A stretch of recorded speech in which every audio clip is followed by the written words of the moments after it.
Hey everyone, it's Shyler from Metagames Press, and I'm here to finally introduce you to Heroes and Hearts, at least our Kickstarter. Welcome, welcome, welcome. I'm just going to be doing a general outline of everything in the game, and I'm going to be kind of talking about everything. So there are going to be chapters in this video. So if you look down below in the timeline, you'll see everything divided into chapters. They're probably going to be something like the project, explaining the RPG, the Kickstarter, and how it functions, and then some kind of wrap up. But the final note before we begin is this game is not finished by any means.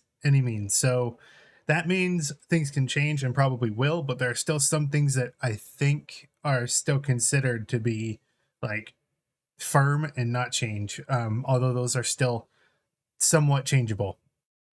And if you guys have any questions about this RPG, we are going to be doing a Q&A at some point after the release of the Kickstarter, the launch.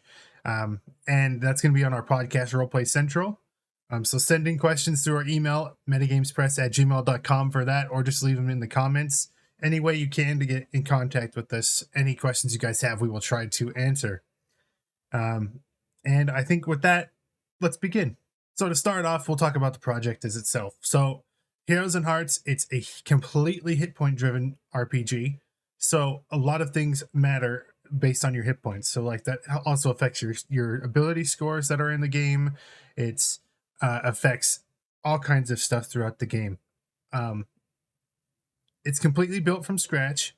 And right now, I would say it's probably about 60% complete. There's a big test document we're working on that we're going to release on the Kickstarter. Is actually, you can see now, if you go down below on the Kickstarter at the bottom, you'll see the link for it, and you'll be able to download it and test it yourself. But it's about 60% complete, and what we're missing is like the entire bestiary that we're going to put in here, like the GM stuff, the layout and design still needs to be thought through completely, and anything that our stretch goals meet, we got to also do.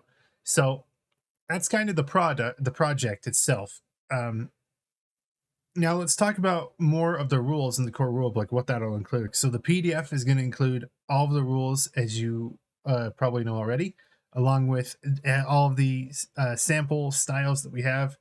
We might actually release the entire setup of styles that we have right now just to see how they work. But what's going to be included in the Kickstarter in the rulebook is just the base version of the system, and there might be a thing or two in the stretch goals that we want to include too. So maybe think about that. But everything is going to be in one book. Everything, including the setting, including the additional GM rules, including the bestiary, all of the rules, everything in one book. Magic items, anything you can think of, all in one book. So it's not going to be a multiple book project like a lot of other RPGs are. So let's go into a little bit of the game. So like explaining how hit points work, they affect a lot of things throughout the entire game because it's completely hit point driven. The main thing that I'd say it affects the most is the ability scores, and there are 10 of them in this game, and I really chose 10 of them because it seems to be a way to diversify and make character variance super high. So you can make the character you want in any way you want with having this many ability scores to think about. So going over combat, the action economy is you get an action or an attack, and then you also get a sudden action as well as movement in this system. So actions are general things like casting spells or using action on your turn to heal and getting back number of hit points, right? That's basic actions in this game. There's also the attack action, which we're calling an action. It's kind of separate, but we're calling it an action for now. And then the sudden actions are basically, it's equivalent to reactions in a system like 5e, except for it can last for the entirety until your next turn. So if you haven't done anything as a sudden action on your turn, you have the entire turn cycle until it gets back to you to do something as a sudden action. Anything that's labeled as a sudden action ability can be used, as well as using your health modifier on a roll that you're not making. So there's some interesting stuff included in the action economy of combat, but making an attack itself is pretty generalized and standard. You're going to roll your 2d10 because this is a 2d10 system, and you're going to compare it to the resilience score of the monster that you're trying to hit. As for critical hits, they don't really exist in Heroes and Hearts. What does exist, what's in place of it, is sustained injuries. So sustained injuries are if you roll 7 or more above the resilience score of an attack, that's considered a sustained injury. You would name the part of the target that you're hitting. That part would get a sustained injury, and they would have a whole list of stuff that would happen to it based on what you hit, right? A lot of the thing is like the target would have to roll 1d10, and then they take that much damage from their max HP every single turn until they heal the sustained injury. And there's different ways to heal the sustained injury, and all kinds of stuff, all kinds of bad stuff happens on sustained injuries, which is essentially what our critical hits are like in this game. There's also grappling. So if you go to attempt to make a grapple, you're going to roll 2d10 and compare the result against the finesse score of whatever you're trying to grapple. And then, of course, if you succeed, if you roll equal to or above, you're going to grapple the target. The action economy is fairly simple, and I'm hoping that it works out well. Spellcasting, though, is going to be a little bit different. Traditional spellcasting, you'd have, like, if we're going to say 5e goes with spell slots, right? So in our system, in this game, spellcasting works by going into it. So you spend hit points, you spend blood points to go into it, and then you if you're not a mage, you start taking damage every turn the longer you're in spellcasting, depending on what heroic style you choose. And then you can cast spells while you're in spellcasting for hit points. Cast any spells you want. They are not limited by level or tier or anything. So it's pretty easy to be able to cast whatever you want. It's just whether or not you have enough hit points to cast it. So that is how combat is working. But I also wanted to go over a couple more things in combat, which is states. So there's a whole list of states that are equivalent kind of to conditions in 5e, in 5th edition of D&D. Except they do a whole slew of different things. There's so many of them, I can't even tell you all of them, but I'll just say like unconscious is one, grappled, anchored, which allows you to not take sudden actions and you can't move while you're there, and then dazed, rolls made with ability scores are reduced by 5, stuff like that. There's a bunch of different states in the game, and all of them are super useful, and all of them I think will be super fun for all of the players on playing this game. So just remember, if you guys have any questions about combat, spellcasting, any of that, leave them down below, and we're going to be doing a Q&A episode of our podcast here coming up soon, where we're going to clarify some things and we're going to talk about people's questions. So make sure you get those questions into metagamespress@gmail.com, or just comment on our videos and we'll be able to see them there. As for leveling up, that is where it gets interesting. So to level up, you need to spend blood points. And what are blood points exactly? Well, blood points are your sort of experience or resource of the game. Other than hit points, you also have blood points. So you get blood points from killing monsters or enemies, and every monster enemy will drop some sort amount of these blood points that are in the terms in if you want to think of video game terms, they are experience. So you get a bunch of those, and then you can spend them during checkpoints, or downtime, as it's known in Heroes and Hearts. When you reach a checkpoint, that's where you can do all your downtime activities or level up. And you can level up as much as you want, as long as you have the correct amount of blood points listed in the rules themselves. So you can go from level 1 to level 30 very quickly, assuming you are able to, harvest all the blood points that you need and all of these things. A basic rundown of monsters and enemies is they will be exactly like a character, pretty much, except for they will be more simplified in their look. The traditional character sheet for Heroes and Hearts is still kind of simple compared to other systems, but is still quite complex for a character, for a player character. So What we've done with monsters is we've simplified them a ton. You have their movement, like their name, their category, their movement, their ability scores, and whatever abilities they have. They don't have a bunch of weapon things to write down. They don't have a bunch of tracking their ability scores like you would in a traditional character sheet from Heroes and Hearts. They have predetermined outcomes, predetermined numbers in their ability scores, and lucky and unlucky is factored in as well. Lucky and unlucky is kind of just an alternate way to boost your ability scores and have an upside and downside sort of a thing to help with whatever you might be weakest in and whatever you might be strongest in, stuff like that. But in other words, for monsters, they're pretty simple. They all have the same amount of ability scores, and the function is basically the same as a player character in Heroes and Hearts. The only difference is they're all like pre-generated. So you as a character, and also they cannot go into spellcasting. That's another thing, is most monsters cannot go into spellcasting. It's only actual humanoid characters that can go into spellcasting, which is an interesting part of Heroes and Hearts that may or may not change. Like I said, that's a basic overview of the rules and what monsters look like in the game. So I'm hoping that you guys like that.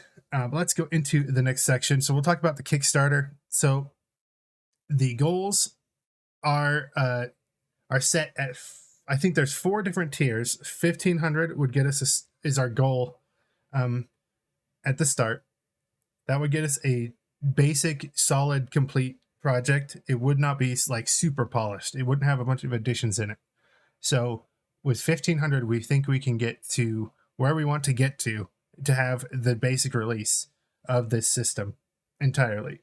But when we do that, it's not going to have a bunch of extras. So like there may be less of a setting included and less additional options in general. So now let's go over the pledge levels of the Kickstarter so that everyone can understand how they work and what is included inside of them. So the first one is the digital only version. So that's $30 flat, and that is going to include a PDF copy of the rulebook once it's finished, and also your name in our supporter section of the book, which we're not sure what that's going to look like yet. It still has to be determined. But if you want more than that, our next step up is the softcover and digital bundle. So that is going to include both a PDF copy and a physical softcover copy of the rulebook, as well as your names in the supporter section of the book. And then we have the first differentiating point of the Kickstarter, which is the player's bundle. It's $100 flat.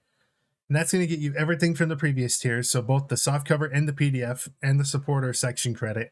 And also you're going to get a deck of 60 specialized spell cards that are going to be every spell in the game, at least currently. That might change with some rules changes, but a set of 60 spell cards with all of the spell information on them. So that includes like art, and then that includes all of the explanation of how a spell works, its hit point costs, everything. All of that on all 60 of these cards. And in addition to that, you also get a specialized set of 2d10 dice. And the only issue is there's only 15 of these available. So make sure if you do happen to go after this tier, then you will definitely want to get in quick because there's only 15 available. And then after that, we'll go down to the Game Masters bundle, which is the biggest set of rewards that we have in this Kickstarter campaign. So it's $150, and that's going to get you everything from the previous tiers. So that's going to include the dice, that's going to include the spell cards, the PDF, the softcover, all of that stuff. But you're also going to get a GM screen. In addition to that, there's also the opportunity to work with us, Metagames Press, to create an epic weapon or a monster of your own, and that's also going to be included in the release. So there's a limit of 6 available, so get in on that while you can. But this is a huge opportunity to get all of the stuff that we're going to be releasing, maybe as an add-on in the Kickstarter, or maybe even later down the road, to be able to get it now and get it while it lasts, because who knows if we're going to be having a lot of these left over to be able to send to people. But let's get back to explaining some more stuff about the Kickstarter. Let's go over the stretch goals. So the stretch goals are going to be as follows. At 2,500, there's going to be the unlock that is super secret. I'm definitely not going to tell you right now. Just kidding. It's going to be the setting of the entire Heroes and Hearts system currently. I won't let you know what the other ones are, but I will let you know what the levels of unlock are. So there's another unlock at 3,500. There's one at 5,000, and then there's also one at 7,500. And trust me, you do not want to miss any of them. So if we can get to those, we will get even more stuff to give you guys, and that is going to be amazing. But let's get back to talking about the Kickstarter. So explaining shipping. Shipping is going to be done through BackerKit instead of Kickstarter. The reason for this is because we don't want to not include different areas of the world. So we're gonna go to BackerKit and get your address at the end, so that it's more easier to track stuff down and get organized. And also, it's not going to be super hectic for all of you that are pledging. And in general, we estimate that it's probably going to take 12 to 18 months to complete the system. A massive bulk of the RPG is ready for testing and ready for release. So it's not going to be too bad for us to get it to a releasable state for you guys in the Kickstarter. Like I said, you guys can go down right now into the bottom of the Kickstarter and download that and test it to your heart's desires. It's in the try out our game section of the Kickstarter, and there's also a very helpful character creation video down at the bottom to help you guys create your characters if you have any questions or don't understand the rules as written. But just in kind of a wrap up, let's talk about how long the Kickstarter is active for. So we're going to be going for 60 days as of right now. I believe this should be 60 days, and then we're going to be allowing late pledges as well for 1 week. So technically 67 days of Kickstarter. Late pledges are going to be right after the Kickstarter, and for only 1 week. And then I just want to re-mention that there's going to be a Q&A on our podcast at some point after the launch of this Kickstarter, where we're going to be going over more questions from you guys. So make sure you send them in at metagamespress@gmail.com, and also comment on the video so that we know what you guys are wanting answered. And then I just want to thank all of you that are tuning into this video and tuning into this Kickstarter. Without you guys, it could not happen, or would at least happen a lot slower. So thank you all for tuning in and watching all of our stuff and being supporting of our content. And I think that's all that we're going to cover right now. So thanks everyone. Hope you guys enjoy this Kickstarter, and I'll see you guys in the next one.